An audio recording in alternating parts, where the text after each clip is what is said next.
살아계셔서 역사하시는 하나님 아버지, 오늘 이 자리를 축복하여 주시옵소서. 가정의 달 5월에 나이 들매 영성으로 김성목 장로님과 한은경 권사님을 통하여 올려드립니다. 주님 영광 받으시옵소서. 세우신 강사님께 기름 부어주시고 듣는 우리들에게 은혜가 넘치게 하시옵소서. 바쁘신 가운데도 참여해 주신 모든 분들과 시간을 드리고 몸을 드리고 물질들에 섬기시는 우리 동역자분들을 축복하시옵소서. 나이 들미 축복이고 멸류관이 되게 하시는 우리 주 예수님의 이름으로 기도드립니다. 네, 원더풀 라이프 비전 클래스 강의에 오신 여러분들 주님의 이름으로 환영하고 축복합니다. 좌우에 계신 분들과 인사 나누겠습니다. 잘 오셨습니다. 축복합니다. 네, 행복하십시오. 네. 오늘은 저희가 이번 달은 가정의 달을 맞이하여서요, 특별히 가정사역 또 아버지 학교, 어머니 학교를 오랫동안 섬기셨던, 어떻게 보면 제 이름이 김성욱인데 더 잘 알고 계시는, 오히려 그 소개가 좀 어색할 정도로 정말 교회를 위해서 또 아버지들을 위해서, 가정을 위해서, 또 어머니들을 위해서 헌신하신 우리 김성묵 장로님과 한은경 권사님 모시고 강의를 듣게 됩니다. 나이 들매 영성이라는 제목으로 함께 강의 들을 때 우리 앞으로 나오실 때 박수로 우리 환영하도록 하겠습니다.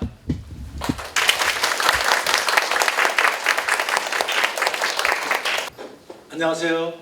안녕하세요. 열렬히 환영해 주셔서 감사합니다.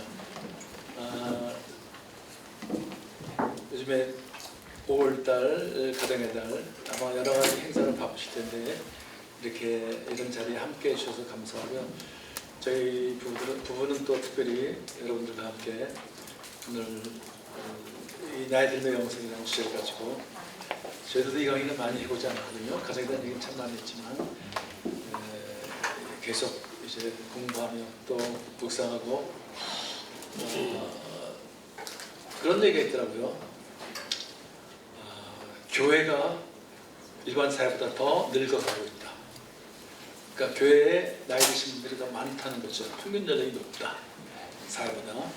그래서 한국 교회가 꼭 필요한 사역이라고 저는 생각하는데요.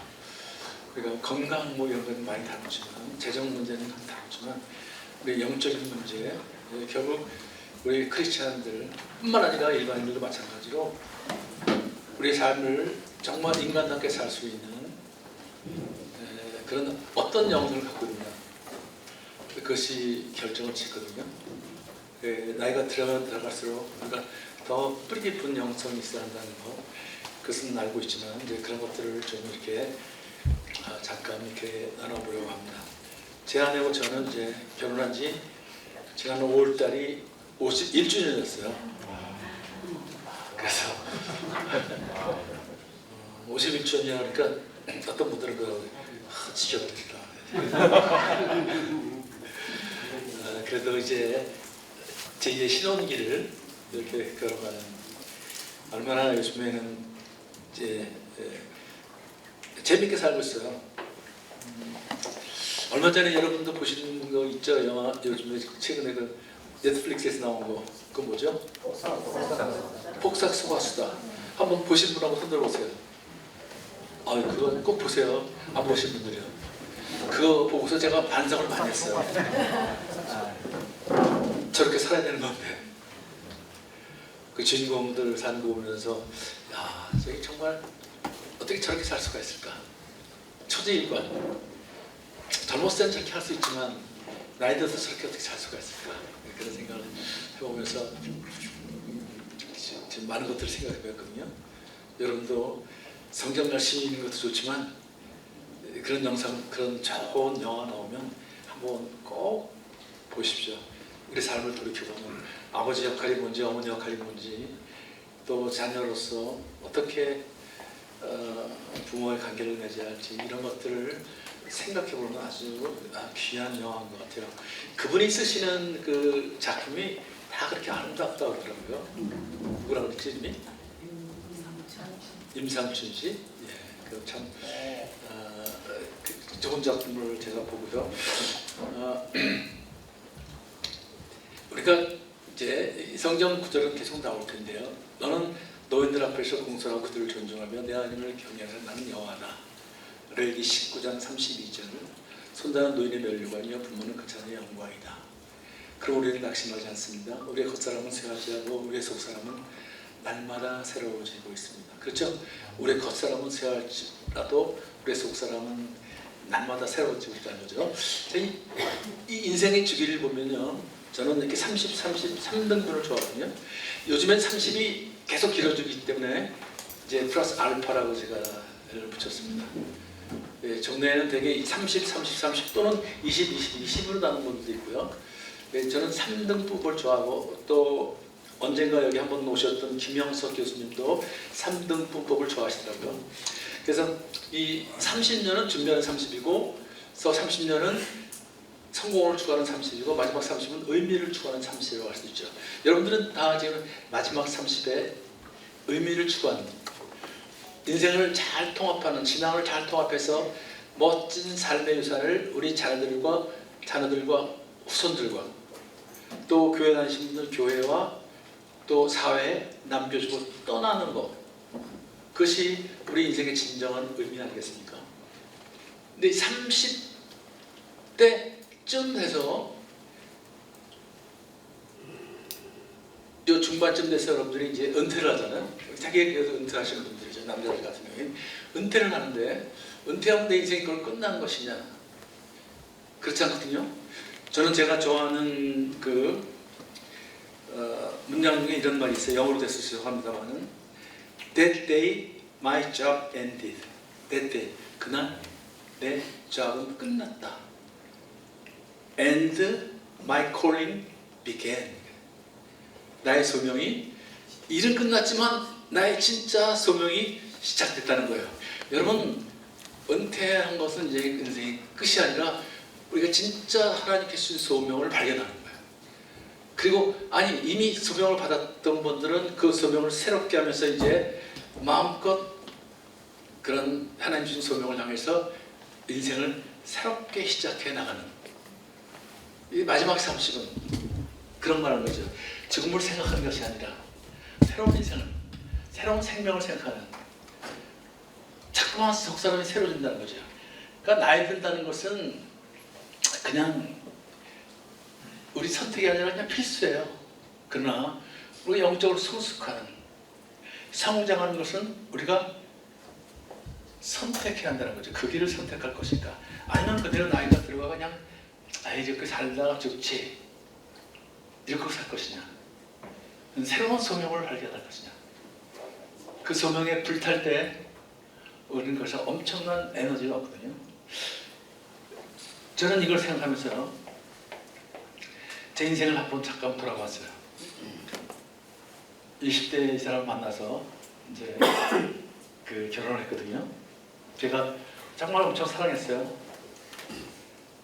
이 사람도 갈 데가 없고 저도 마땅히 갈 데가 없어서 졸업하고 나서 우리 갈 데도 없는데 뭉치자 그래가지고 결혼했거든요. 그게 정말 저 단칸방 하나 얻어가지고 정말 열심히 살았어요. 그런데 뜻하지 않은 또 갈등이 와서 참 어려움을 겪었어요. 이혼을 늘기까지 가는. 그런데 제가 그때 친구의 도움으로 어떤 프로그램에 가서 하나님을 만났어요. 믿는다는 것이 이런 거구나. 예수님이 이런 분이었구나. 저는 그 전까지는 예수님을 그냥 4대 성인의 한 사람으로 생각하고 살았는데, 예수님 이런 분이구나. 그리고 이제 교회를 진짜 다니기 시작했는데, 제가 이제 어느 교회에 다니다가, 큰 교회에 다니다가 오늘의 교회로 이제 다시 옮겼어요. 뭐 자세한 이야기는 내가 드릴 수 없지만, 그래서 오늘의 교회에 와서 거의 2년 동안을 눈물 없이 예배를 드렸거든요. 눈물 없이 예배를 드릴 수가 없었어요. 정말 많은 내 인생을 돌이켜보면서 그렇구나. 무엇이 꼬였나, 무엇이 잘못됐나, 왜 내가 그렇게 방황을 했을까? 왜 그렇게 아름다운 가정을 꿈꿨지만 가정이 그렇게 풍요박산이 되었을까? 무엇이 잘못됐을까? 그런 것들을 많이 생각하게 되고요. 그 교회를 다니면서 한 목사님이 여러분도 아시는 분들 계시지만 80년대 후반에 거의 90년 초, 80년대 후반일 거예요. 처음으로 안신년을 가셨어요. 안신년을 갔다 오셔서 이제 말씀을 전하는데 제가 그 전보다 더한 감동이 오더라고요. 목사님 정말 안신년 하고 오시니 여기저기 더 깊어졌구나. 그래서 어느 날 너무 깊은 감동에 빠졌어요. 예배가 끝나는데도 떠나지 못하고 요 서빙공 분당에 앉아서 이제 묵상을 하고 있었어요. 그러다가 눈을 떠서 가려고 그랬는데 한 목사님이 중앙 이렇게 여기 서빙공 중앙 가운데 이렇게 복도 있잖아요. 그걸로 이렇게 오시는 거예요. 제가 그쪽에 앉았는데. 그래서 저는 그때까지 한 목사님한테 정식으로 인사를 드린 적이 없었거든요. 교회를 1년 이상은 다녔지만. 그래가지고 오늘 한 목사님이 지나가는데 혹시 나를 보러 오는 건 아니고 뭐 뒤에 아는 사람도 있는 모양이다. 그리고 뒤에 보니까 몇 사람이 있더라고요. 저 사람들 만나러 가는 모양이구나. 그래서 이제 제가 그러면 오늘 담임 목사님한테 한번 인사라도 해볼까? 그래가지고 오시길래 벌떡 일어났어요. 인사드리려고요. 근데 그분이 뒤로 안 가는 게 아니라 그냥 저한테로 오시더라고요. 저한테 오시면요 손을 내밀면서 인사를 김 집사님이시죠? 그러는 거예요. 저는 뭐 집사도 아니고 그냥 대학 말하면 말단인데 김 집사님이시죠? 그러는 거예요. 그래서 제가 깜짝 놀라서 저를 아는 것 같이 얘기하니까 네 그랬어요. 그랬더니 집사님이 어느 이제 선교단체에서 열심히 봉사하고 있다는 걸 알고 있대요. 그러면서 내년도에는 교회를 위해서 좀 봉사해 주지 않으시겠어요? 그러는 거예요. 사실 제가 교회 오면 그런 걸 많이들 물어보잖아요. 어느 부서에서 뭐 어떤 일 하고 싶으냐 뭐 그런 거 이렇게 쌓이는 여러분들 그거 안 적어내셨어요? 그런 거 하잖아요. 그때부터 교회가 크지 않았었거든요. 그래서 써냈는데 교회에서 부르질 않는 거예요. 콜링이 없어요. 그래서 이상한 교회도 다 있다고 뭐 이렇게 써내라 그럴 때는 언제 부르지도 않고 말이지 왜 이러는 거야. 그래가지고 굉장히 마음이 상했었는데 그래서 이제 열심히 기도하면서 교회를 위해서 좀 이렇게 할 수 있는 그래서 딱 그 내년도에 교회를 위해서 봉사해주지 않으시겠습니까? 딱 그런 순간에 제가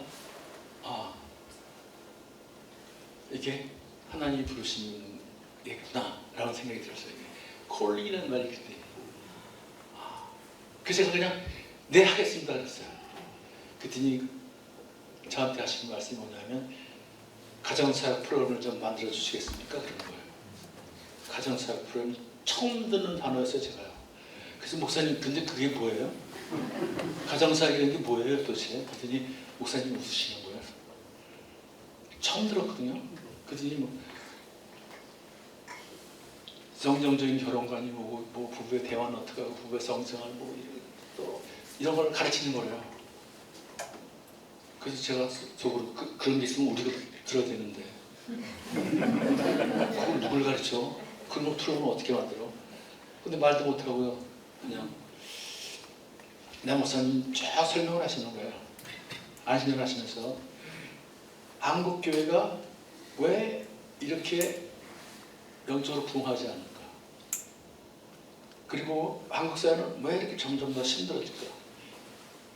그런데 안신전하면서 기도하는 가운데 문제는 그 뿌리인 가정의 문제가 있구나. 한국 교회는 가정의 희생을 통해서 수적으로 부흥했을지 모르지만 가정이 깨어진 상태에서 하나가 되지 않은 상태에서 그런 수적인 부흥은 사회에 아무런 영향을 주지 못하고 있구나. 그래서 이제 가정을 회복시키는 그런 프로그램을 만들어 달래요 저한테요. 그래서 제가 말을 못하고요. 그러면서 뭐 이걸 가정의 회복을 통해서 교회를 도움시키고 또 교회를 성장시키고 또 그걸 사회로 흘러보내는 이런 프로그램을 만들어달래요. 저는 그 말을 들으면서 야 이거 어떡하지? 못한다고 할 수도 없고 이미 한다고 그랬었는데 남자가 말이지 또 난 그건 못해요 할 수도 없고 말이죠. 그리고 이제 인사하고 헤어졌는데 제가 집에 들어왔어요. 와서 이분한테 그때만 예배를 따로따로 드릴 때거든요. 교회를 같이 왔다. 그치? 그러던데. 네. 그래가지고 제가 이분한테 그랬어요. 여보 오늘 하 목사님 우연히 뵀는데 하 목사님이 가정사역 프로그램을 좀 만들어달라고 하는데 어떡하지? 그랬어요. 그랬더니 이분이 딱 그러는 거예요. 우리 한 권사는 메꿔 꽂는 게 분명하거든요. 딱 듣자마자 난 싫어 그러더라고요. 그래서 왜 싫으냐 그랬더니 내가 당신 집에서도 보는 거 지겨운데 왜 또 교회 가서 보냐? 당신은 그거야. 난 딴 거 할 테니까. 그래서 제가 뭐라 그러겠어요? 아무 말도 못해. 그래? 그리고 제가 어디로 갔을까요? 한 목사한테 갔을까요? 그래서 다시 본당으로 온 거예요. 제가 그때 막 사업을 시작했거든요. 사업을 해서 열심히 기도하다 했었는데 그 기도는 못하고 이제는 하 목사님이 사람을 잘못 본 거 아닙니까? 그 정말 저를 위한 콜링이었을까요? 저는 가정의 가자도 모르는 사람이고 그런 걸 열심히 일만 하고 말이죠. 일 하고 살았던 사람인데 친구들 좋아하고 세상 거 다 즐기고 근데 어떻게 내가 그런 생각을 합니까? 그걸 놓고서 하나님 뜻이 맞습니까? 저를 정말 부르시는 겁니까? 근데 대답은 하시더라고요 하나님이. 저를 3개월 이상 동안을 그렇게 기도하는데 대답이 없어요. 그래서 하나님은 침묵하시는 분이구나 그때 확실하게 알았어요. 그렇게 한 3개월 지났는데 어느 날 갑자기 가슴이 따가워 막 들어오르는 거예요. 그래서 막 기도하고 있는데 그 텅 빈 본당에 아무도 없죠. 그때는 이제 제가 출근하기 전에 그 1시간씩 기도하고 그리고 이제 무교동에 있는 이제 회사를 갔는데 딱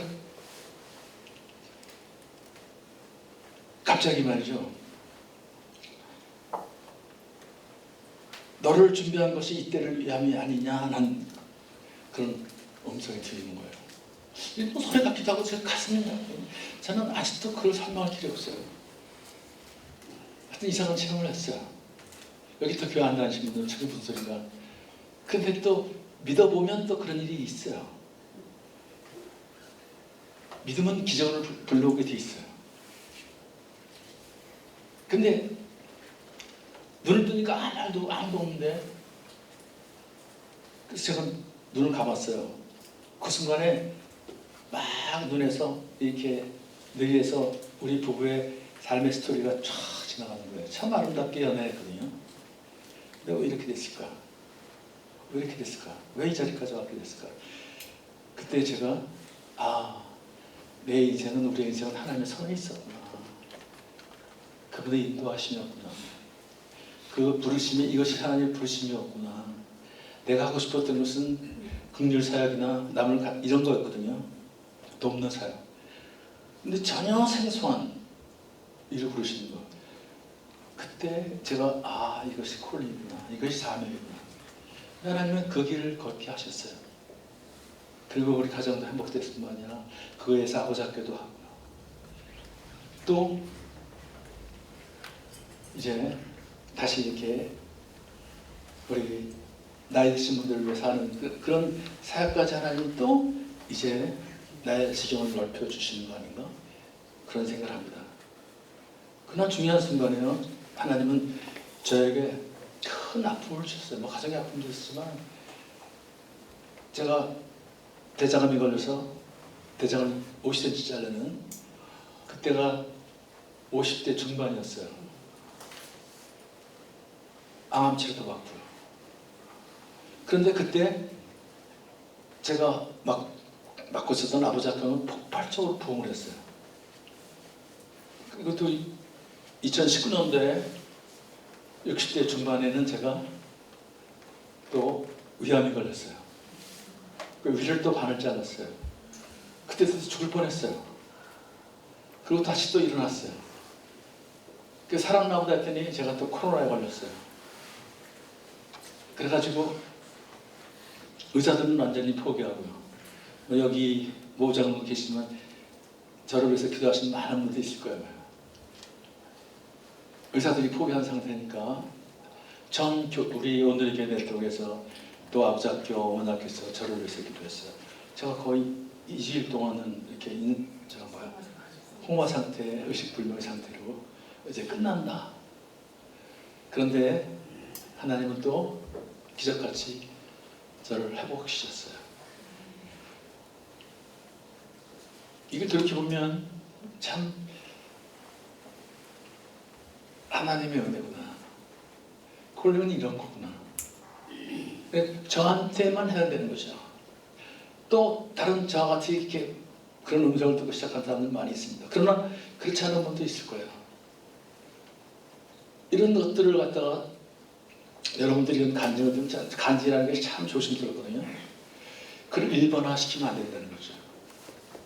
여러분한테는 여러분 나름대로 또 여러분에 맞는 그런 상황이 있고 그런 또 하나님이 그런 대로 인도하실 거예요. 그때 조용히 문의하시고요. 또 주위 분들하고 얘기하면서 나누면서 그런 부르심에 따르면 된다는 거죠. 꼭 그렇게 막 저한테 들어주시 음성을 듣고 왜 나한테는 하나님의 음성을 안 들으시나 그렇게 생각할 필요 없다는 거죠.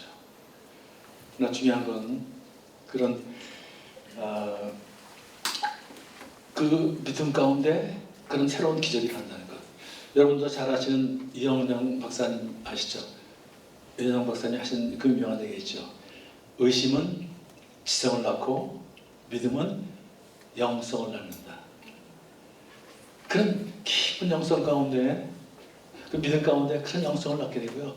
영성이 깊어지면 깊어질수록 또 하나님은 우리에게 어떤 지적을 베푸실지 모른다는 걸 그걸 꼭 기억하시고요. 이제 마지막 30은 우리 속사람이 새로워져서 새로운 인생을 준비하는 그리고 이제 우리가 하나님 나라에 갈 때 정말 신부로서 어떻게 단장하는가 우리 속사람이 그러니까 새로운 그런 모습으로 하나님 그 신랑인 예수님 앞에 서는 그런 기간이 바로 이 마지막 30이라는 거죠. 그러니까 매우 사실은 중요한 시기입니다. 하나님은 이 30년의 특별한 의미를 부여하신 것이 아니라 사실은 이 30년 다 이 우리의 전 생애를 사랑하신다는 것.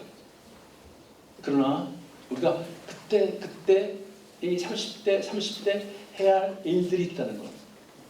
그래서 오늘은 이제 마지막 30일 어떻게 하냐 시간도 그러니까 그런 것들을 한번 돌이켜보는데요. 인생의 목적과 한번 방향을 한번 점검해 보시고요. 지난날 내가 어떤 삶을 살았는지 무엇이 나의 꿈이었는지 어떤 방향으로 가고 있었는지 이런 것들을 한번 돌이켜보시고요. 현재 삶을 한번 짚어보는 거죠. 지금 나는 혹시 나이가 들었다고 좌절하는 것 아닌가. 나이가 들었다고 내가 내 인생 끝났구나 라고 생각하는 것 아닌가. 한번 생각해 보시고요. 그리고 한번 돌이켜보면서 이제 그럼 앞으로 남은 삶 주님 품에 안길 때까지 어떤 삶을 살 것인가. 우리 부부는 내일 아침에 하는 기도가 있습니다. 가정이 빠지지 않고 하는 게 중에 하나님이 우리 부부에게 주시는 그 소명, 그 사명을 감당할 때까지 필요한 건강을 좀 허락하시고 또 때로는 필요한 재정도 허락하시고 좋은 사람들과 만남, 좋은 단체, 우리를 필요하는 사람들, 필요한 단체를 만나게 해주시고 무엇보다도 그 열정이 식지 않도록 그런 열정을 부어주십시오. 그런 기도를 마지막에 이렇게 얘기하죠. 우리를 만나는 사람들이 행복해지는 그런 삶을 살게 해주시옵소서라고 기도합니다. 네, 여러분 저는 예언의 은사는 없습니다. 없지만 확실하게 예언할 수 있는 것 있습니다. 그 누구도 피해갈 수 우리 모두 다 듣습니다. 더 정확한 우리 모두 다 죽습니다. 우리 하 목사님들 한 얘기 다 죽습니다. 분명한 사실 우리는 다 그렇죠? 죽습니다. 그러면 우리가 어떻게 늙어갈 것인가? 어떻게 죽음을 맞이할 것인가, 이건 참 중요하죠. 중요하고 이제 이런 사역을 하다 보니까 한국 교회에서 시니어를 위한 사역에 많이 부릅니다. 가면서 참 안타까웠던 게 시니어를 위한 사역이 어떠냐, 전부 다 복지 차원으로만 되어져 있다는 거죠. 오시면 그냥 레크레이션 하고 밥 주고 그 다음에 봄 가을로 그냥 여행 가고, 우리를 복지로 보살펴주는 건 참 감사하지만 우리에게 정말 열정을 불러일으키는 그런 일이 좀 있었으면 좋겠다라고 생각했는데, 마침 원더풀 라이프에서 그 일을 해줘서 얼마나 고마운지요. 그래서 참 좋은 교회 다녀서 복입니다. 복이고, 아까 찬양했듯이 그 크신 하나님의 사랑 부를 때마다 눈물 나지요. 돌아보면 지금까지 온 것이 은혜 아닌 게 없지 않습니까? 그렇죠? 은혜 아닌 게. 저는 굉장히 어떠냐면 많은 사람들이 저보고 강하다 그럽니다. 저하고 같이 사역했던 우장로님도 저보고 강하다고 그러셨죠. 저 강합니다. 강하니까 제 생각이 진짜 강해요. 제가 있어요. 내가 강적을 만났다. 연애할 때는 천사인 줄 알았어요. 결혼하고 보니까 투사더라고요.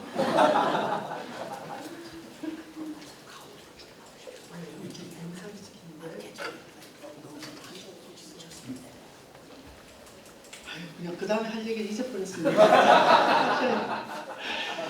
자, 그래서 이제 여러분들도 다 아시는 누가복음에 나오는 시몬의 얘기, 이렇게 메시아 그리스도를 만날 때까지 넌 죽지 않는다.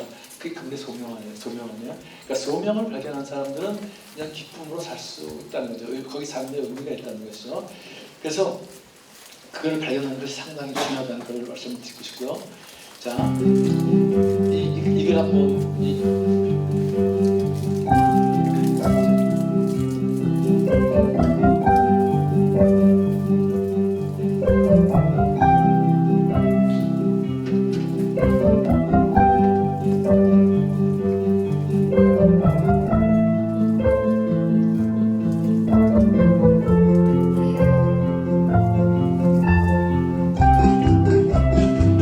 살인데 이 87살인데 이분보다도 나이가 10분 있어요.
한국어를 알든 듣지도 못하고 보지도 못하고 말도 못하던 헬렌 켈러가 한 얘기, 유명한 얘기 있지 않습니까? 어떤 사람이 가장 불쌍한 사람이냐? 답이 뭐였죠? 꿈이 없는 사람이 불쌍하다고 얘기했죠. 저 로즈는 졸업한 지 일주일 만에 돌아가셨지만 꿈을 가지고 천국에 갔으니까 그렇죠. 저하고 온누리 교회에서 같이 사역하시던 제가 사랑하고 존경하는 권사님이 계신데 장로님이 돌아가셨어요. 한참 동안 못 뵀다가 예배드리고 저쪽 편 그 커피숍 있을 때 거기서 만났습니다. 만나서 권사님 어제 어떻게 지내셔요? 그랬더니만 이제 죽을 날만 기다리지. 80세 중반이신데 제가 한 일주일 동안 잠을 못 잤습니다. 우리는 나이 먹었으니까 이제 어떠냐면 죽을 날만, 배우자가 가버리시니까 죽을 날만 기다리는 인생이 되어서는 안 되잖아요. 그렇죠? 우리 크리스찬의 인생 행로에 있어서는 꼭 필요한 것이 닷과 돛입니다. 닷은 믿음이고 돛은 사명이죠. 그래서 여기 오신 여러분들도 나 이제 나이 많으니까 그냥 뭐 할 거 다 했다라고 그러시지 마시고 또 새로운 사명 찾으셔서 열심히 같이 달려갔으면 좋겠습니다. 네, 여러분도 잘 아시는 메아드 장군 이제 70세 넘어서 한국에 오셨는데 이겼기 때문에 그때 그분이 하신 얘기가 있죠. 어떻게 그 나이에 전쟁에 가서 또 싸울 수 있냐 하는데 그분이 한 유명한 얘기가 있습니다. 시간이 가서 나이가 드는 것은 내 피부는 주름이 가지만 꿈을 잃어버리면 꿈이 없는 열정이 없는 사람은 열정을 잃어버린 것은 영원히 주름지게 만드는 것이다. 열정. 어떤 때 열정이 있어요? 내가 할 일. 요즘 내가 지금 얘기하는 것처럼 어떤 소명 이런 것들을 발견했을 때 내가 하고 있던 일을 계속 지속하는 그것이 나만의 유익이 아니라 공공의 유익이 되고 우리 크리스찬들은 늘 하는 게 뭐냐면 하나님의 영광을 위해서. 그러나 너무 그렇게 거창하게 할 거 없고요. 지역사회를 따뜻하게 만드는 내 옆에 사람을 좀 건강하게 세워주는 이제 이따 그런 이제 구체적인 얘기를 좀 하겠습니다. 그러니까 나이가 든다는 것 이것이 정말 우리를 더 영성 깊게 만들 수 있는 아주 좋은 조건이라는 것. 우리는 젊은 사람들한테 할 말 있잖아요. 니들 나이를 먹어봤냐? 우리는 젊어 봤었잖아요. 그러니까 우리가 훨씬 더 그런 열정을 회복할 수 있는 그런 기회가 있다는 거죠. 그러나 자꾸만 세상 사람들이 뭐 늙은이 뭐 이렇게 얘기하는데 거기에 넘어가지 마시고요. 우리가 이제 어떻게 그런 영적인 거장이 되는가, 진정한 어른이 되는가 이런 것들을 한번 생각해 볼 때가 있다는 거죠. 자, 그럼 영성은 무엇인가? 영성이 생소한 문제 참 어려운 단어이기도 하고 영성에 대한 얘기가 너무나 많아서 제가 아버지 영성이라는 걸 아버지께서 그 강의를 하면서 영성이라는 단어가 너무나 어렵더라고요. 너무나 광범위하고요. 영성에 관한 책이 좀 많아요.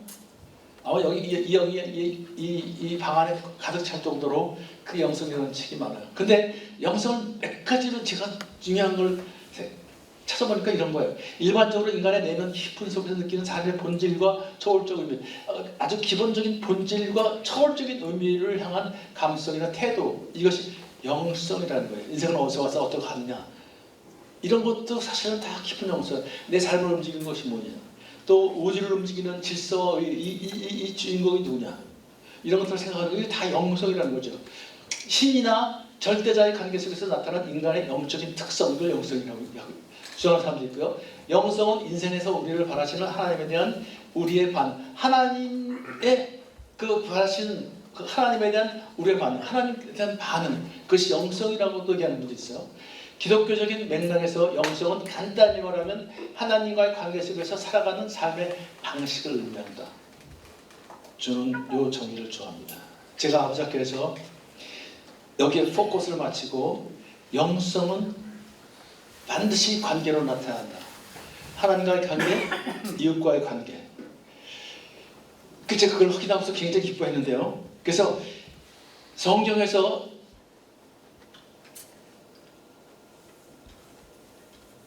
예수님의 영성을 가장 잘 나타내는 게 뭐냐면 마태복음 22장 37절 40절이거든요. 우리 같이 한번 읽을까요? 시작. 내 마음을 다하고 목숨을 다하고 뜻을 다하여 주 너의 하나님을 사랑하셨으니 이것이 크고 첫째는 계명이요 둘째는 그와 같으니 내 이웃을 내 몸과 같이 사랑하시니 이 두 계명이 율법, 온 율법과 선지의 강령이다. 그러니까 이 두 계명이 온 율법과 선지의 강령이라는 거예요. 그러니까 율법의 핵심이라는 거예요. 율법이 바로 이거라는 거예요. 그 다음에 선지자들이 한 이야기가 다 이거라는 거예요. 핵심은 이거라는 거예요. 하나님을 사랑하고 이웃 사랑하기를 내 몸같이 하라. 이게 무슨 얘기예요? 하나님과의 관계, 인간과의 관계.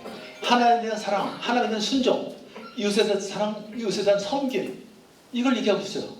근데 이 율법과 선지의 강령이 그만큼 중요한데 마태복음 22장 37절 40절에 예수님이 이 말씀을 한 번 하시고요. 또 선지자하고 선지의 강령이라는 말을 또 한 번 하셨어요. 언제 했을까요? 마태복음 7장 12절. 이것을 우리는 뭐라고 얘기하냐면 골든 룰이라고 합니다. 황금률. 누구든지 대접받고자 하는 대로 남을 대접하라. 이것이 율법이요 선지자의 강령이다. 그러니까 대접받고자 하는데 대접하는 건 뭐예요? 바로 인간의 관계 아니에요. 인간 사실 그래서 기독교가 세상 종교나 철학과 다른 건 뭐냐면 기독교는 믿음으로 시작하는 거죠. 그리고 관계에 대한 이야기, 또 관계에 의한 생활 방식에 대한 이야기, 이것이 기독교라는 거예요. 그러니까 기독교는 그냥 삶의 실천이 있어야 된다는 거죠. 그냥 뭐 신앙적인 것도 따지는 건 좋지만 있어야 되겠지만 그러나 기독교는 관계와 삶의 방식, 살아내는 거. 그래서 기독교는 현장에 들어와 있잖아요. 삶의 현장에 들어와 있잖아요. 이것이 중요하다는 거고. 자, 예수님의 영성의 하이라이트는 어디냐면 제가 보니까요. 바로 이 부분이더라고요. 내 아버지 할 수만 있다면 이 잔을 내게서 거둬주십시오. 그러나 내 뜻대로 하지 마시고 아버지의 뜻대로 하십시오. 이걸 겟세마네의 영성이라고 부르는 분도 있어요. 하나님 앞에서 뭐라 그래요? 정말 얼마나 힘들었어요. 피하고 싶은데 이 잔을 좀 피할 수 없나요? 그런데 뭐라 그래요? 내 뜻대로 하지 말고 아버지의 뜻대로 하십시오. 그 아버지에 대한 깊은 사랑, 그 아버지에 대한 순종, 이 순종을 통해서 예수님은 십자가를 지으실 수 있었고 그 십자가를 통해서 인간에 대한 인류에 대한 사랑 그리고 인류에 대한 그런 예수 하나님 주신 그 콜링을 다 이룰 수 있다는 거죠. 사 목사님은 그런 얘기를 하셨어요. 예수님이 이 땅에 오신 목적은 뭐냐? 십자가였다. 십자가. 이것이 우리 기독교에서 얘기하는 영성이 아닐까. 관계로 항상 관계로 나타난다. 자, 그래서 이제 아이고 죄송합니다. 제가 잘못 눌러가지고요. 자, 나이 들면 우선 첫 번째로 하나님의 하나님과 관계를 한번 생각해 볼게요. 이거는 그냥 이런 성경 구절을 한번 참고해 보시고 요한 2장 28절, 그다음에 이사야서 46장 3절 4절. 자, 밑에 거 한번 읽어볼까요? 야곱의 집아 내 말을 잘 들으라. 이스라엘 집의 모든 사람들아 너희가 기다렸을 때부터 내가 너희의 편이 되어줬고 너희가 태어날 때부터 내 품에 안아주었다. 너희가 늙어도 나는 여전히 너를 품에 안고 너희가 백발이 되어 여전히 너희 편을 들어주겠다. 내가 만들었으니 내가 감당하겠다. 내가 편을 들어주고 구원하겠다. 하나님이 우리에 대한 그 사랑, 우리들 이렇게 그냥 어렸을 때부터 안아줬지만 늙어도 여전히 너희를 품에 안고 또 백발이 돼도 여전히 너희 편을 들어준다는 거죠. 내가 만들었으니까 내가 감당했고 내가 편을 들어주고 구해내겠다. 이게 이사야서 46장 3절 4절. 하나님은 젊은 세대도 좋아하지만 그러나 우리 같은 나이 든 사람들을 절대로 포기하지 않으신다는 거예요. 그분이 우리를 품어주신다는 거예요. 우리에 대한 계획을 갖고 있다는 것을 우리가 알아야 한다는 거죠. 그래서 하나님과의 관계에서는 우리가 하나님을 더욱 사랑하는, 하나님에 대한 사랑을. 그러니까 우리의 영성이라는 것은 나이가 들면, 나이가 들어가면서 어떻게 해요? 하나님을 하나님한테 더 가까이 가는, 하나님 더 앞에 나아가는. 그래서 우리가 오늘을 위해서 말씀 묵상, 성경 읽는 이유가 뭐냐면 그 하나님 말씀으로 세상을 만드시고 말씀으로 존재하셨던 분이니까. 그래서 그 말씀을 묵상하고 성경을 읽으면서 하나님을 더 사랑하는 것, 그리고 그 말씀에 순종하는 훈련을 우리가 할 필요가 있죠.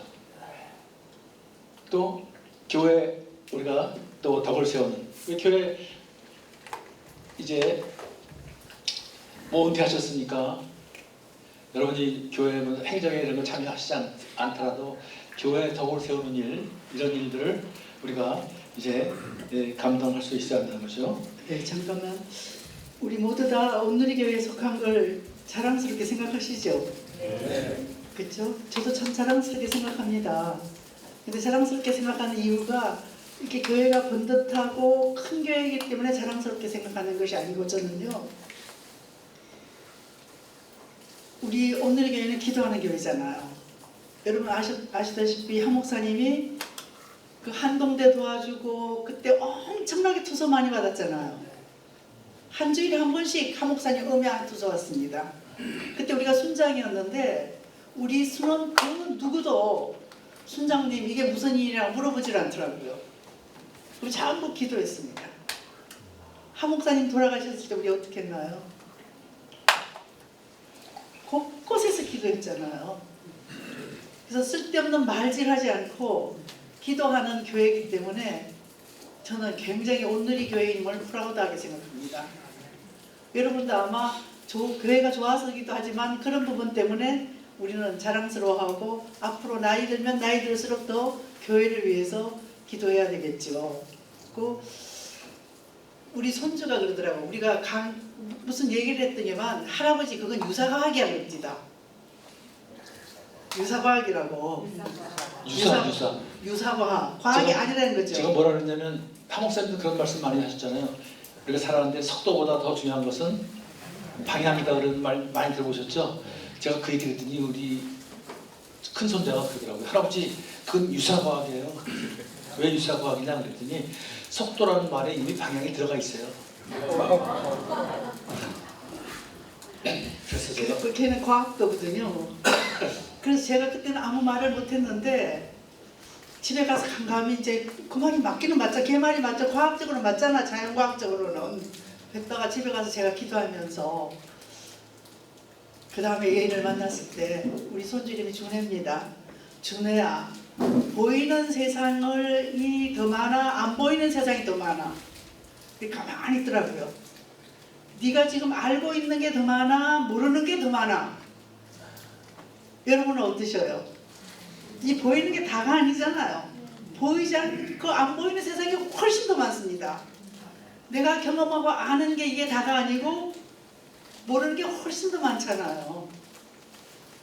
그래서 이것을 알기 위해서 우리가 하는 것이 하나님과 교제하고 기도죠. 그렇죠? 그래서 정말 참 감사하게 그게 있다는 걸 깨닫게 하심도 감사하잖아요. 그렇죠? 그래서 참 크리스찬이 되어진 게 참 감사합니다. 안 그러면 굉장히 제가 강하고 교만했을 텐데 그래도 어떠냐 하면 좋은 교회에 속하고 하면서 요만큼 성장했고, 또 우리 김장로가 이제 가정사역 하자 그랬을 때 제가 안 한다 그랬죠. 집에서 보는 것만 해도 지겨운데 교회까지 왜 보냐. 그때 저희가 이혼서류 다 꾸렸을 때거든요. 하다가 이제 했을 때인데 저는 우리 부부 갈등의 90%는 이쪽에 있는 줄 알았습니다. 나쁜 남자를 만난 줄 알았죠. 근데 한 목사님한테 콜링 받아서 전공을 바꿔서 상담 심리학을 받으면서 저는 제가 강한지 몰랐습니다. 내가 옳고 바른 얘기를 하는데 이게 뭐가 잘못되냐 틀렸냐 이렇게 얘기를 했죠. 그래서 상담 심리학을 하면서 놀랍게도 어떠냐 하면 와, 나한테 문제가 70% 이상 있겠구나. 크리스찬이 되어지면서 내가 모르는 세계가 무궁무진하고 보이지 않는 세계를 전부 다 이끄는 분이 누구냐 하면 하나님을 알게 된 게 감사하고, 또 콜링 받아서 내가 얼마나 내 속에 정말 문제가 있는 걸 발견해서, 그래도 발견했으면 좋은 쪽으로 가려고 애를 쓸 거 아닙니까? 그렇죠? 어때요? 50년 전보다는 좀 나아졌어? 어때요? 하나님 은혜입니다. 그렇죠? 정말 그래서- 많이 부드러워졌어요. 네. 유연해지고요. 네, 그게 나이 들면 영성이더라고요. 그것도 부드러워지는 것 같아요. 영성은 사실은 외운 내가 아주 부드러운, 속에는 강할 수 있지만 아주 부드러운 거, 그것이 저는 나이 들면 영성 중에 하나라고 생각하고 있는데요. 아까 이제 믿음에 대한 얘기가 많이 나왔지만 일반 이제 철학이나 세상 종교가 다른 게 뭐냐면, 기독교가 다른 게 뭐냐면, 세상 철학이나 이런 것들은 알고 믿는 거거든요. 알아야 믿어요. 근데 기독교는 뭐예요? 믿고 알아가는 거예요. 믿고 체험해가는 거예요. 관계 속에서 일어나는 일을 통해서. 그게 다르다는 거예요. 그러니까 이게 사실은 아주 합리적인 사람들, 또 많이 공부한 사람들은 참 어려운 거예요. 이현영 박사가 그래서 어려웠어요. 이게 도대체 자기 이성적으로는 도대체 이게 있을 수 없는 일인데, 하나님이 그 따님을 통해서 그 관계 속에서 하나님이 계시구나, 내가 할 수 없는 일이 있구나, 내 손을, 내가 모르는 일이 훨씬, 내가 많은 것을 안다고 했지만 내가 모르는 것이 더 많구나. 아니, 보이지 않는 것들이 보이는 세상을 이끌어가고 있구나, 이런 것들을 아는 거예요. 그래서 그분이 이제 그 세례를 받았거든요. 눈물을 흘리시더라고요. 그때 일본에서 세례를 받았는데 그 세례 받는 현장에 제가 있었거든요. 저희들도 굉장히 그분 세례 받는데 굉장히 사실은 좋았는데, 한국 최고의 석학이 말이죠. 그래서 그가 쓴 책이 뭐죠? 지성에서 영성으로. 여기 혹시 교환 다니신 분들 있으면 그런 거 한번 보시고요. 이렇게 해서 믿어가는 거구나, 이게 믿음이구나 하는 걸 알게 될 거예요. 그래서 교회에 덕을 세우고, 우리 오늘 한권사가 얘기했지만 참 감사한 것은 어르신들이요, 나이 드신 분들이 그 교회에 우리가 왔을 때 다 각 방마다 다 기도하셨다는 것. 우리 은퇴장로님도 나와서 다 같이 우리와 같이 기도하고 다 그렇게. 그래서 그 젊은 사람들이 마음껏 일할 수 있도록 그 자리를 내주고, 뒤에서 기도해주고 격려해주는, 지금도 그 은퇴장로님들 모여서 기도를 하고 계시죠. 그래서 그런 모임이 있다는 거, 교회에 덕을 쓰는 거죠. 교회 덕을 해야 할 일이, 꼭 하고 싶은 일이 있지만 덕을 위해서 안 할 일도 있거든요. 그때 어른의 입장으로서 그것은 교회 덕이 안 되니까 좀 자제하는 것이 어떻겠냐라고 권면할 수 있는 그런 어른이 필요하다는 거죠. 어느 공동체에도 그런 어른이 필요하거든요. 성숙한 어른. 지금 한국교회 문제는 뭐예요? 어른이 없다. 그런 얘기를 많이 하잖아요. 어른이 없다. 우리 가운데 우리가 이런 것들을 공부하면서 그런 그냥 늙은이가 아니라 어른이 되었으면 좋겠어요. 교회의 어른, 또 사회 어른이 되었으면 좋겠습니다. 근데 그 어른이 됐냐? 이건 우리의 영성에 달려있다는 것, 그걸 기억하시고요. 그 다음에 나라 민족으로 해서 꼭 기도하는, 아까 나라 민족으로 이렇게 되어 있지만 우리가 나라 민족으로 이렇게 기도, 하나님 뜻이 이루어지고 하나님 나라가 이 땅에 임하는, 하나님은 우리의 기도를 들어본다. 우리가 생각이 다르신 분이니까 어떻게 어떤 일이 날지 몰라요. 그러나 우리가 어떤 일이 벌어지든 간에 포기하지 않고 하나님 내 뜻이 이루어지도록, 하나님 나라가 임하도록 그렇게 늘 나라 민족을 위해서 기도하는 것, 우리만 사는 것이 아니라 또 열방을 위해서 기도하고요, 세계 평화를 위해서 기도하고요, 그렇게 기도하는 것, 하나님과의 관계 속에 하나님은 우리만 사랑하는 것이 아니라 인류를 사랑하고 있기 때문에 그렇죠. 그 다음에 가족관계, 그래서 손자는 눈에 멸류관이요 부모는 그 자녀의 영광이다. 잠언 17장 6절이고요. 네, 저는 이제 어머니 학교만 하는 게 아니고 시어머니 장모학교도 합니다. 하면서 젊은 아이들 많이 만나면 이제 통계가 있어야 되잖아요. 자료가 있어야 되니까 이제 사위라든지 며느리들 많이 만나죠. 그럼 얘들이 뭐라 그러냐 하면 우리 어머니가 믿는 그런 하나님이면 안 믿고 싶다는 애들이 많아요. 우리 시어머니 하나님을 안 믿겠다는 애들 많아요. 이게 왜 그럴까? 그래서 여기에 이제 우리 어른들이 책임이 있다는 거죠. 그럼 우리 인생에 가장 가깝고 소중한 사람은 배우자죠. 근데 가장 소중하게 다뤄야 할 사람은 누구냐 하면 며느리하고 사위입니다. 손자는 노인의 면류관인데 며느리하고 사위하고 관계가 틀어지면 내 신앙이 우리 손주들한테 못 흘러가잖아요. 그래서 이 부분 가장 가깝고 소중한 사람은 배우자지만 가장 소중하게 다뤄야 할 사람은 며느리하고 사위라는 거죠. 그래서 정말 그냥 나오미가 어머니의 하나님 내 하나님이라는 칭송을 듣듯이 그렇게 그 칭송을 들으면 우리 크리스찬 인생으로서 여성으로서 성공한 인생이겠죠. 그렇죠? 그래서 건강한 가정을 만드는데 핵심은 이거예요. 그냥 에베소 5장 33절. 자기 아내 사랑하기를 자기 신같이 하고 아내도 자기 남편을 존중하라. 아내는 남편을 존중하고 남편은 아내를 사랑하는데 어떻게 사랑하냐면 그리스도께서 교회를 위해서 자신을 주신 것 같이 그렇게 목숨을 다해서 뜻을 다해서 그렇게 아내를 사랑하라는 거죠. 이게 이제 그 장면을 보여준 게 제가 보니까 폭삭 속았다.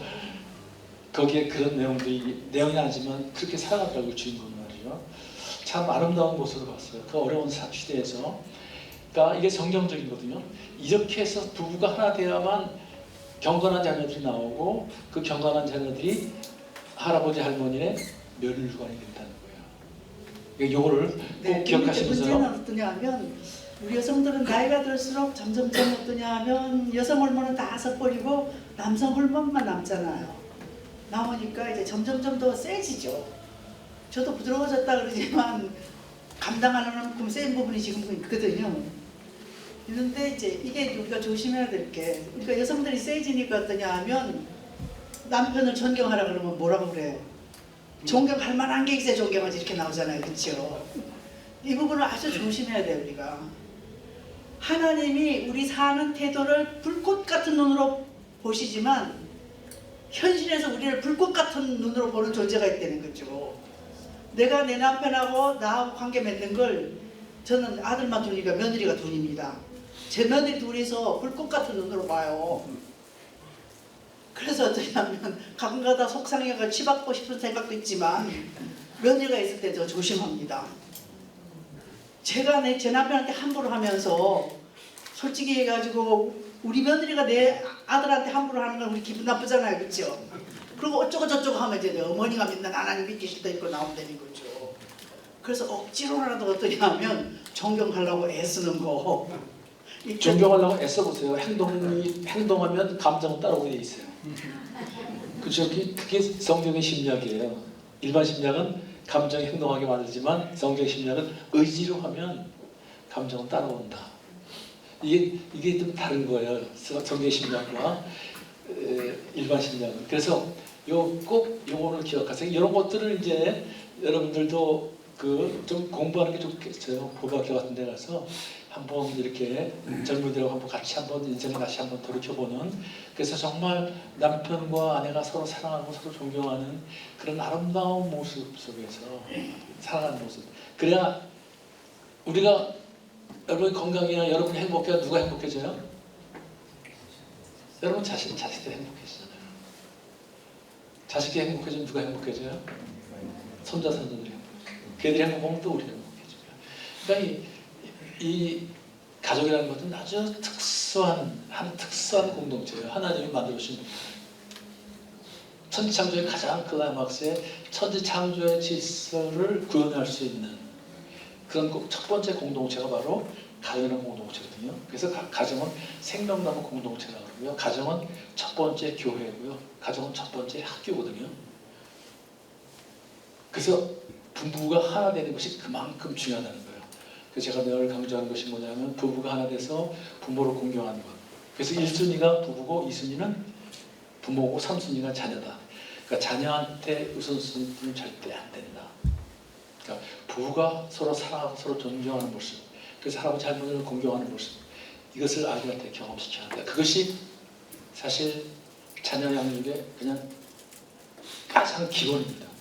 핵심입니다. 그걸 안 하기 때문에 지금 모든 게 다 무너지고 있어요. 관계 훈련이 안 돼 있어요. 인성, 사회성, 이게 다 엉망이라고 그러죠. 여러분, 인성과 사회성의 뿌리는 뭐예요? 다 관계 아니에요? 영성 뭐라고 했어요? 관계 아니에요? 결국 그게 어디서 형성되는 거냐면 다 가정이라는 공동체에서 형성되는 거거든요. 가정이라는 공동체. 그 중심에 이 부부가 있고요. 그래서 여러분들 이 혼자 되신 분도 있겠지만 그 혹시 남편에 대한 아내에 대한 상처가 있는 분들 절대로 애들 앞에서 남편이나 아내의 상처 그런 거에 대해서 험담하시지 않도록 말이죠. 그런 것들 좀 신경 쓸 필요가 있어요, 그렇죠? 그래서 우리가 아버지께서 이제 가정의 축복의 통다. 그래서 늘 이런 축복들 하죠. 여호와께서 내게 복을 주시고 너를 지켜주시길 비노라. 여호와께서 그 얼굴을 내게 비추시고 내게 은혜 베푸실 비노라. 여호와께서 그 얼굴을 너를 향해 드시고 내게 평강 주시고 비노라. 민수기 6장 24절 26절 이렇게 하면 하나님이 이렇게 이제 축복한다는 거죠. 이게 축복도라고 그러죠. 이걸 이제 아버지께서 숙제를 계속 내줍니다. 이것 때문에 정말 그 의미 있는 일들이 많이 놀라운 변화들이 일어나요. 이게 단순한 것 같지만. 근데 여러분들도 이제 할아버지로서 할머니로서 이렇게 축복해 주라는 거예요. 아이들, 여러분 손자들한테 또 자녀들한테. 자, 영상 하나 제가 볼게요. 이제 좀 쑥스러운 얘기지만 이게 제가 생일 때 우리 며느리가 만들어 보낸 거예요. 형 할아버지가 딸 생일이래. 생일이 아니라 생신. 난 할아버지가 엄청 보고 싶어. 나도. 민희 형은 할아버지가 언제 제일 보고 싶어? 나는 할아버지 생각하면 나 아기 때 할아버지가 시간 날 때마다 나를 보러 와서 항상 놀아주셨대. 할아버지가 나를 업어서 재우는 사진이 있었는데 할아버지가 잘 못 업어서 내가 할아버지 엉덩이에 매달려 있었어. 나중에도 할아버지가 업은 사진이 있어. 근데 할아버지가 나를 옆으로 업고 있었어.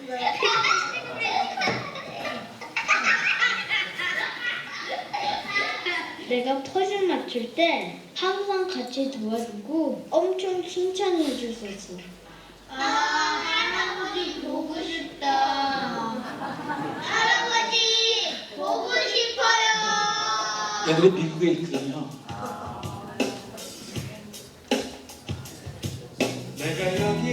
제가 가면 저렇게 기도를 해주거든요.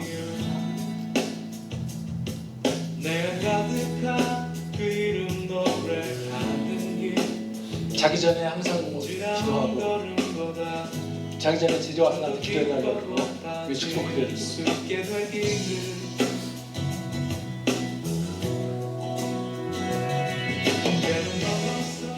아버지로서 항상 모범을 보여주시려고 하고 항상 그 자리에서 우리 위해서 기도해 주시고 축복해 주시고 사랑한다고 얘기해 주시는 것이 감사합니다.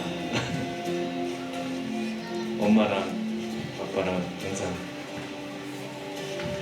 서로 사랑하는 모습, 노력하는 모습 보여주시고 우리 민혜 민혁이 손주들을 항상 축복해 주시고 사랑해 주셔서 그게 항상 감사합니다. 아버지가 오실 때마다 항상 민혜, 민혁이, 민기 기도해 주셨던 거 사진을 다 모아봤어요. 이렇게 사진을 모아보니까 너무 감동적인 것 같아요. 할아버지가 사진이 참 많아서 그런데 제가 항상 기도해 좀 빼고요. 주시는 시간이 너무 장면들이 길어서 그렇거든요. 우리 아이들이 커서도 계속 기억될 것 같고 저도 기억될 것 같아요. 저희 오빠랑 저도 항상 어머니 아버지처럼 좋은 부부가 될 수 있었으면 좋겠어요.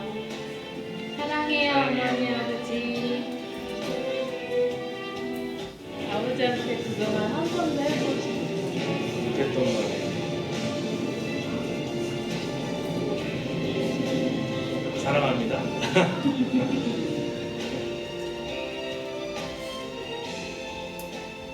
네, 며느리가 보내셔서 정말 참 감동인데 저는 어떠냐 하면 이제 우리 가정의 가장 제사장이 김장로인 걸 알기 때문에 제가 우리 손주를 안고 축복기도 해줄 수도 있습니다. 성경에 보면 여자의 머리는 남자라 그랬잖아요. 성경을 믿기에 제가 기도하지 않고 항상 손주를 안으면 우리 김장로 품에 안기면서 기도해 주십시오. 그 항상 가면 미국 가면 제일 첫 번째 우리가 하는 게 아이들 안고 우리 김장로가 기도합니다. 여러분 자녀들을 어떻게 통제하시겠어요? 걔들이 힘도 세죠. 걔들이 돈도 잘 벌죠.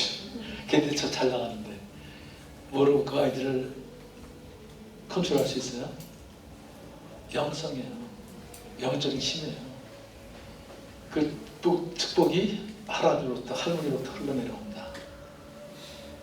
이걸 아이들한테 경험시키는 거예요. 그래서 그 아이들이 아버지 우리를 위해서 기도해 주세요. 우리가 지금 이런 일이 있는데 우리를 위해서 기도해 주세요.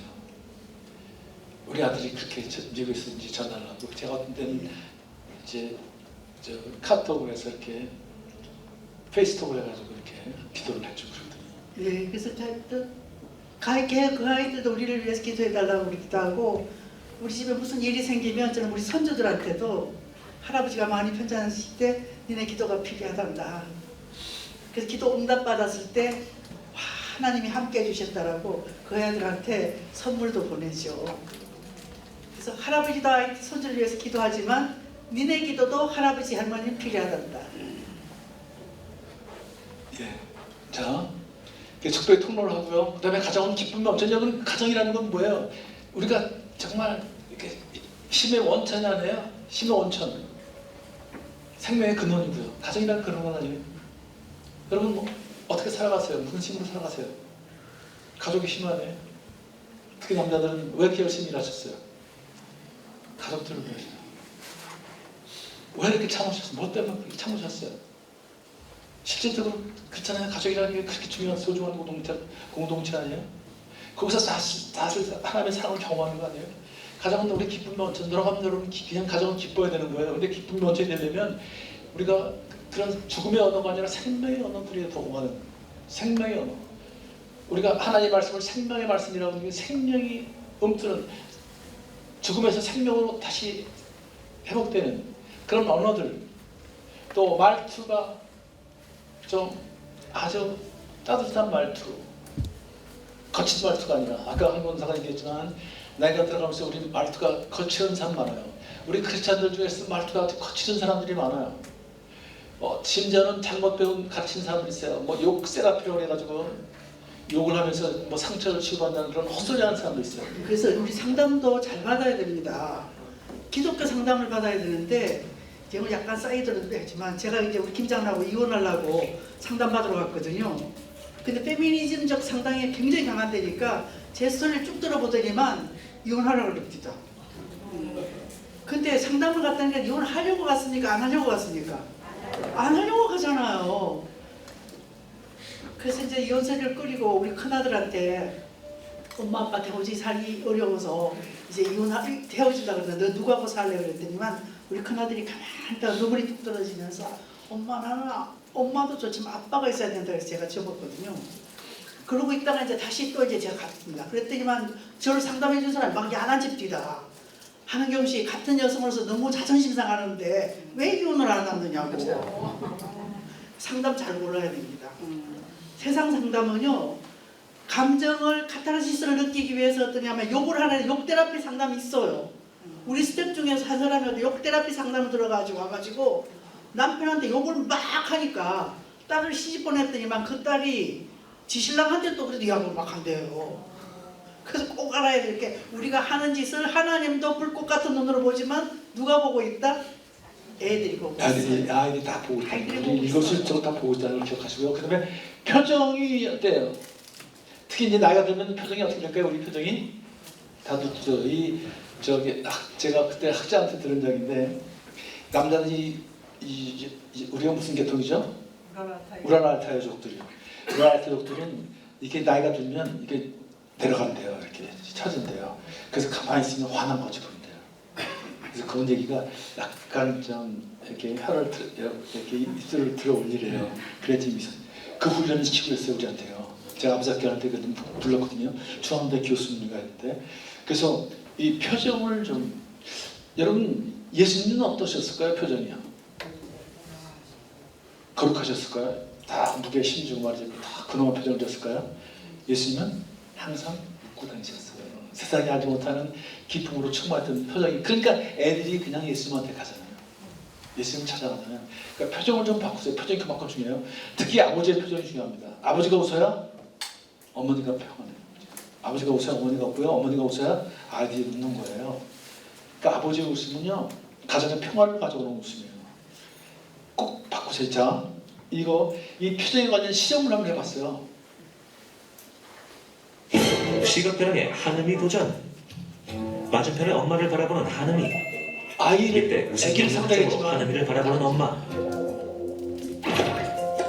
다 마찬가지입니다. 몇 걸음 채 가지 못했는데 자신의 키보다도 높아 보이는 낭떠러지에 깜짝 놀란 모습. 어쩔 줄 모르는 한음이 엄마에게 간절한 눈빛을 보내지만 되돌아오는 것은 엄마의 싸늘한 표정뿐. 무심한 엄마의 행동에 결국 시각변형을 건너지 못하고 제자리로 다시 돌아갔다. 연후에 이어 한음이 역시 시각변형을 건너지 못하고 포기.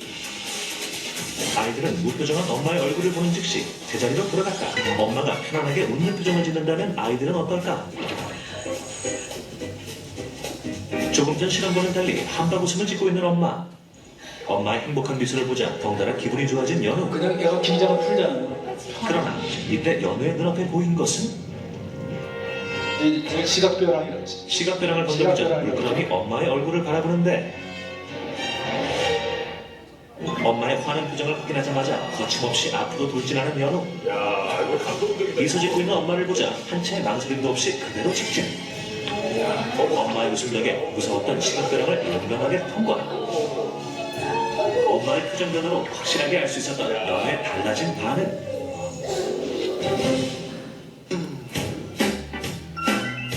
이번엔 한은이의 차례.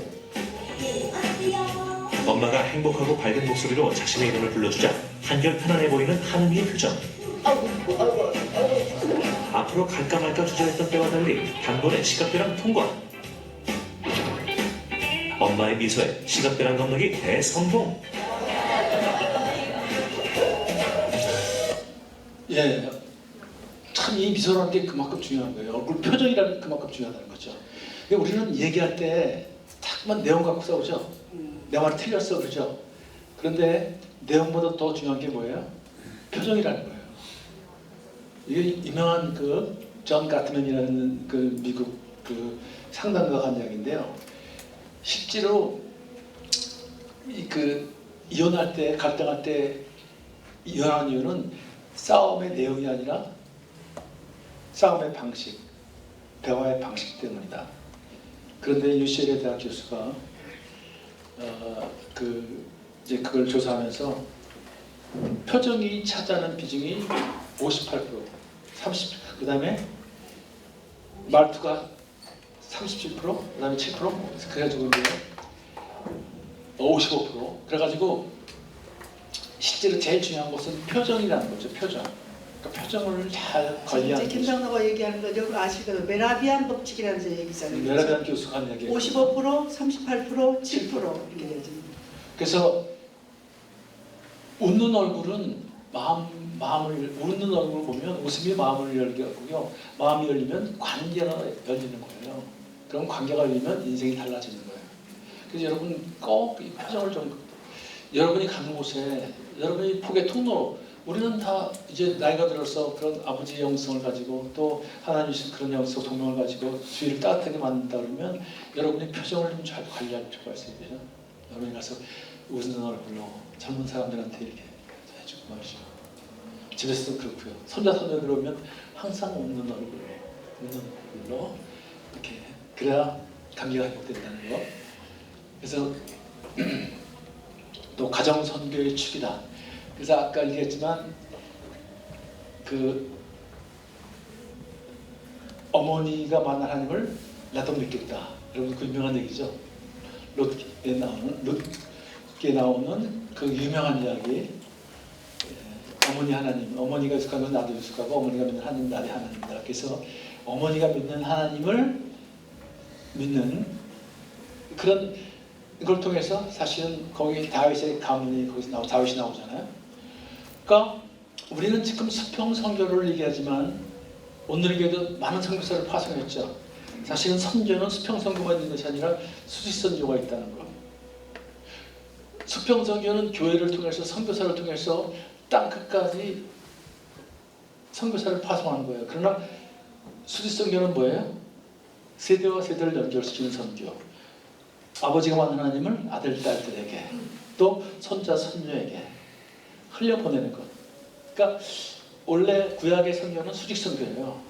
신약에 와서 이것이 수평선교로 이제 예수님도 확대를 시켰죠. 하나님 말씀하신 선교는 수직선교고.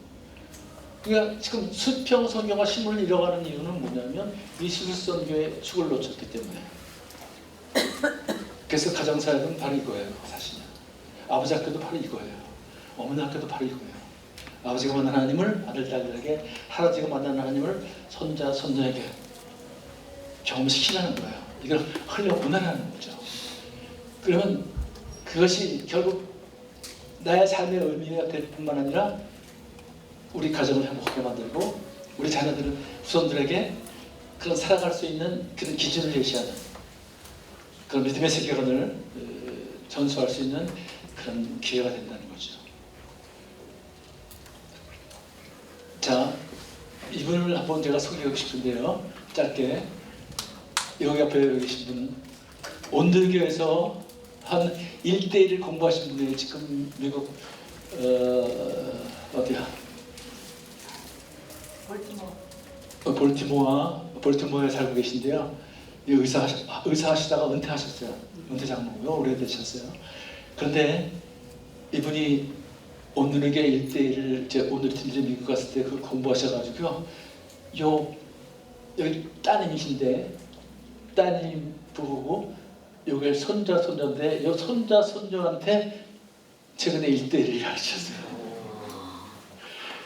그래가지고 1대1하면 얼마나 걸려요? 16주기 오래 걸리잖아요. 그걸 했어. 이 아이들은 미국에서 태어났으니까 영어가 완벽해요. 이분은 한국에서 공부를 하고 있으니까 아무리 의사였지만 영어를 하지만 영어가 제대로 돼야 안 돼요. 어렵잖아요. 그런데도 아이들하고 소통하면서 그걸 끝내셨어요. 근데 나중에 보니까 아주 우리가 하는 거 똑같이 간증문까지 썼더라고요. 그 손자가 거기 어떤 내용이 있냐면 제가 짧게 보면 저 손자 세당 때 1대1을 했는데 이 얘기를 해야지 좀 깜짝 놀랐어요. 손자 셋 다 하버드 나왔어 진짜. 그거 나온 아이들이 이제 할아버지의 영성에 고개 숙이면서 1대1을 받는. 마지막에 이런 얘기 있었어요. 아들이요. 손자는 지금 24살, 손녀는 28살. 아주 재혼들이죠. 근데 이 1대1 제자 훈련 과정을 진행하면서 제 할아버지와 이런 시간을 보낼 수 있다는 사실에 대해 하나님께 깊은 감사가 생깁니다. 장애, 언어 장벽, 개인적 차이, 죽음 등으로 인해 이런 시간이 어려울 수도 있지만 저는 사랑이 많은 조부모님이 계시고 그들과 하나님과의 관계를 더 깊이 나눌 수 있어서 너무나도 감사한 일입니다. 이 훈련을 통해 교제의 소중함을 깊이 깨달았고 제 사촌들도 앞으로 이보다 더 좋은 경험을 하게 되기를 진심으로 소원합니다. 그러니까 자기 동생만, 자기 누나뿐만 아니라 다른 사촌들도 다 했으면 좋겠다. 아마 틀림없이 할 거예요. 그런 열정을 갖고 말이죠. 지금은 너무나 재밌으시대요. 지금 만날 수가 없으니까 어떻게 해요? 뭘로 하고 있어요 지금요? 예, 인터넷 줌으로 하고 있는 거예요. 줌으로 하고 있어요. 만나지를 못하니까. 여기서는 만나서 한번 하셨는 걸 찍었어요. 내가 사진을 좀 찍어보라고 했더니요. 이렇게 찍어 보내셨더라고요. 그러니까 우리가 할 수 있는 일은 얼마든지 있다는 거예요. 은퇴가 끝이 아니라 새로운 소명이 우리를 기다리고 있다. 이웃과의 관계. 자,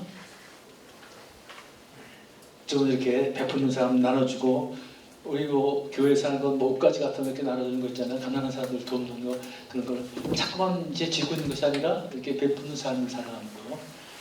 그것이 또 하나님과의 관계 속에서 하나님 받은 사랑을 흘려보내는 것, 이것이 이게 영성이라는 것이죠.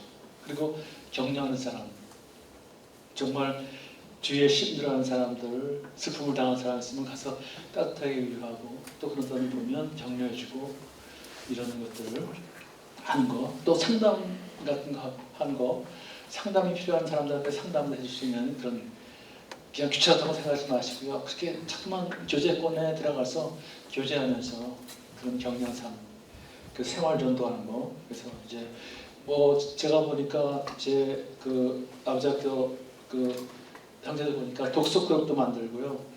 또 취미 활동을 통해서 뭐 이분은 이제 수영 가서 수영장에서 또 그렇게 만나서 뭐 다 이제 하더라고요. 그러니까 우리가 삶의 현장에서 얼마든지 그런 기회가 있다는 거.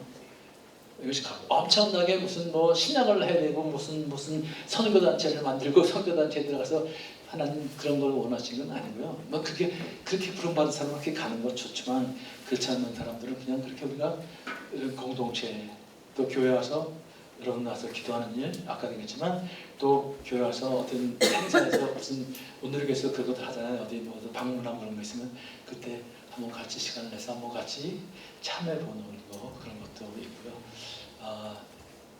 우리가 하던 일이 얼마든지 있다는 거.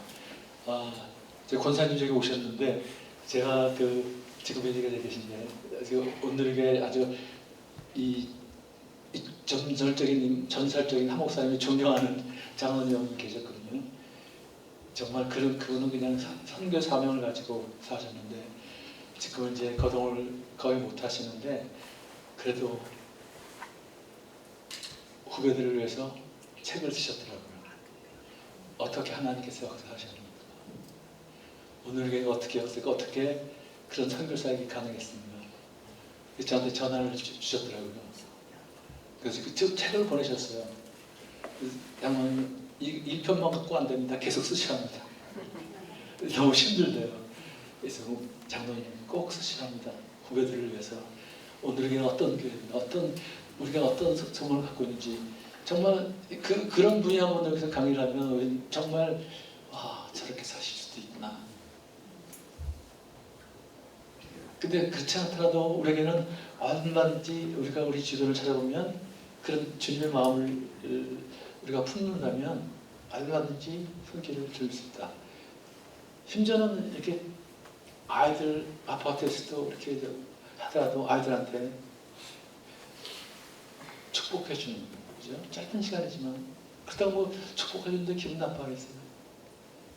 그런 걸 하든지, 여러분 누가 무슨 일 당했을 때 그렇게 따뜻한 말 한마디 해주는 거, 그리고 어떤 모임이 있을 때 모임에 가서 해주고, 이런 말 들으면 얼마나 좋을까요? 당신을 보면 정말 하나님이 살아가시는 것 같다. 오늘 참 당신 만나서 행복했다. 그런 이야기를 들을 수 있다면 그것이 우리가 나이 들어서 할 수 있는 그런 기쁜 일이지 않을까요? 하나님께서 그걸 기뻐하시지 않을까요? 그런 동안에 우리는 점점 더 영적으로 성숙하고 성장한다는 것. 그래서 그런 말 있죠. 나이가 드는 게 아니라 익어간다. 점점 익어가는. 그래서 하나님 부르실 때 정말 하나님 품에 마지막에 기쁨으로 잠자도 주님 안기는 것, 주님 품에 안기는 것, 그것이 우리가 할 수 있는 그런 가장 기쁜 일 아닌가 싶습니다.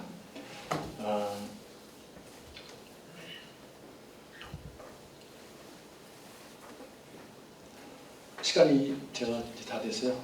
이제 오늘은 여기까지만 하고요. 기도하고 마칠게요. 하나님,